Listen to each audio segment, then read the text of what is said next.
Hello and welcome to episode 17 of the Android App Review Show.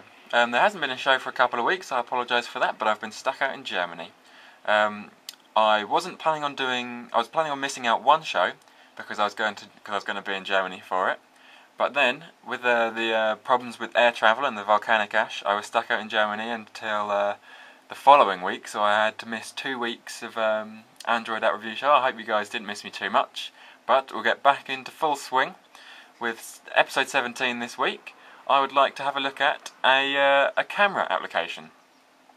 This was actually pointed out to me by a viewer. I got an email mentioning this app, and I had never heard of it before. So I checked the Android library on androidlib.com or whatever, I think that's what it is, and downloaded it, and I've been using it quite a lot. Let's just dive straight in. It's called Vignette. Obviously the best way for me to show off any camera application is to actually use it. So let's just wait. Here we go. First things first, you're presented with the viewfinder, obviously. You've got a multitude of controls here. On the left hand side you have a zoom bar. Let's just show that in action. You can see it changes the area of the photo on the thing there that it's actually going to render out finally. Obviously no optical zoom on a phone like this, only digital, so this is quite a good way of showing what it's actually doing, just picking a smaller section of the screen and enlarging it with its processor. And on the right hand side here we have the actual functions of this camera. You have the filter button up the top. This is set to oversaturated at the moment.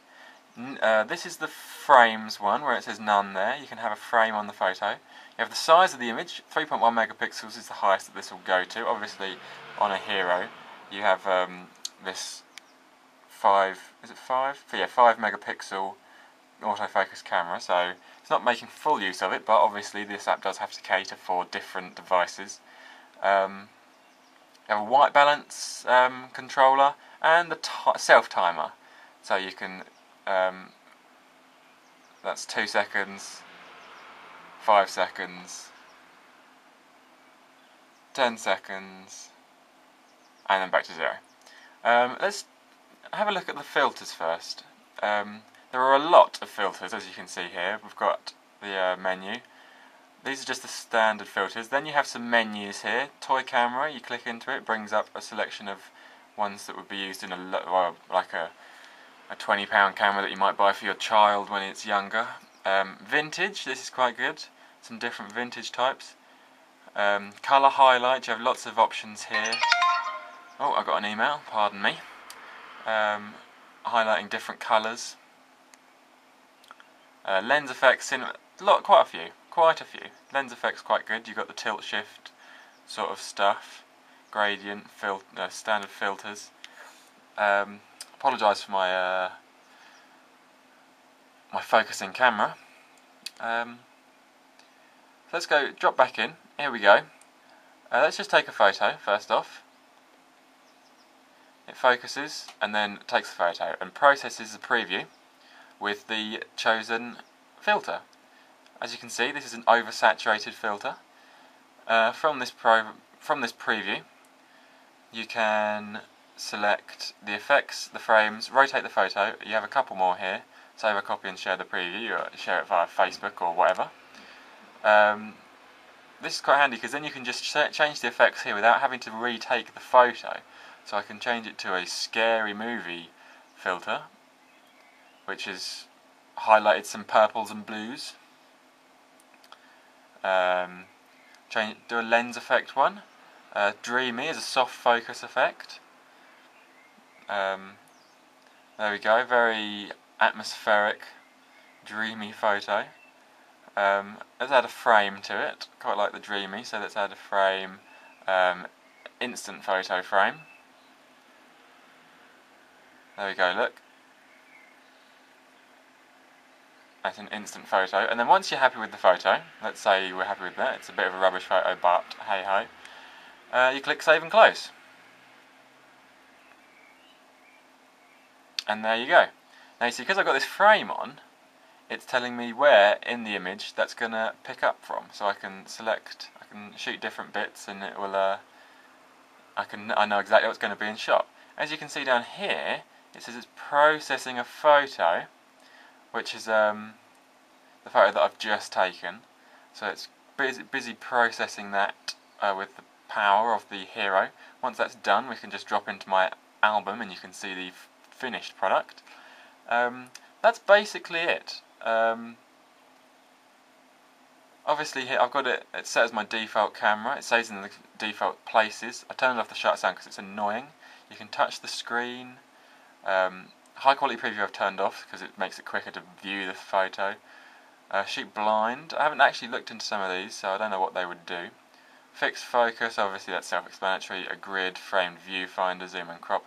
Geotagging the photos. I actually quite like having that function turned on, so I will turn that on now.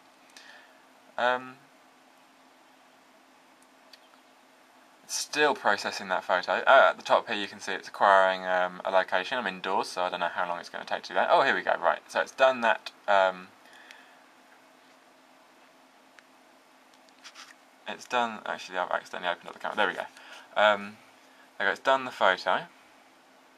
Let's just go into the albums.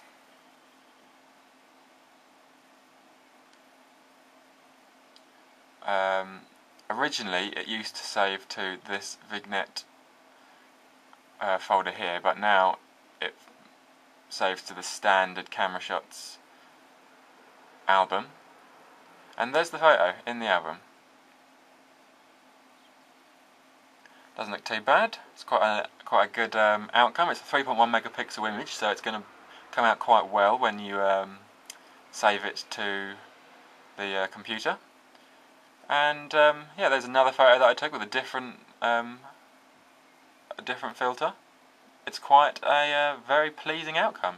It's a worthwhile download. I think it costs, which is unfortunate. You can download a free version if you want. It doesn't save to the highest of the resolutions, but it costs, no, I can't remember the exact amount, but it's no more than £4.